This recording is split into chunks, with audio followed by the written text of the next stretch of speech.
Pour moi, cet évangile, il est très beau et très intéressant parce que, Dieu fait une apparition à travers son fils devant les disciples et quand on aurait pu penser que, ce type d'apparition pourrait, servir à faire croire à un grand nombre, Dieu fait toujours ses apparitions dans l'intimité, dans le calme et à l'écart, là où les personnes, qui seront en face sauront aussi les accueillir.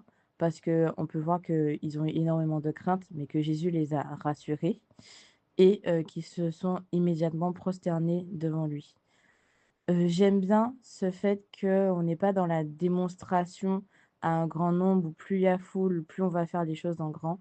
J'aime le fait que, Dieu et Jésus viennent dans l'intimité, viennent, dans le silence, dans le calme, heu, pour être avec nous, nous faire savoir qu'il est là, qu'il existe et qu'il est là pour nous. À travers l'évangile de ce deuxième dimanche de Carême, Jésus nous montre qui il est vraiment.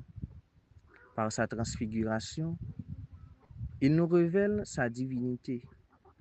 Il est le Fils de Dieu appelé à la passion et à la résurrection. Il nous appelle non seulement à le suivre, mais aussi à avoir une foi active. De plus, Dieu le Père nous fait cette invitation. Écoutez-le. Ce qui implique de le suivre non pas seulement dans les moments glorieux, mais aussi dans la passion, la mort et la résurrection. Demandons au Seigneur, en ce temps de carême, de nous apprendre à écouter sa parole, de le suivre dans notre vie quotidienne, de nous tourner vers lui. Et que par sa transfiguration, nous vivons pleinement le repentir et une charité concrète envers les autres. Et oui, c'est le deuxième dimanche de carême que l'on commence et que l'on vivra autrement cette année 2026.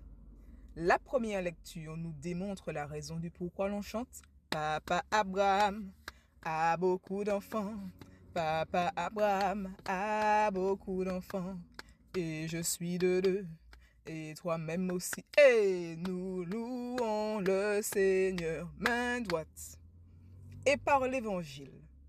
À l'approche d'événements particuliers, Jésus nous montre qu'il fait le choix de quelques disciples.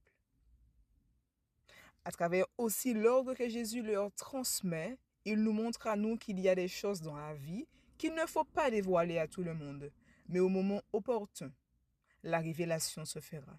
Sachons garder le silence et prier que les âmes croient en ayant le cœur ouvert.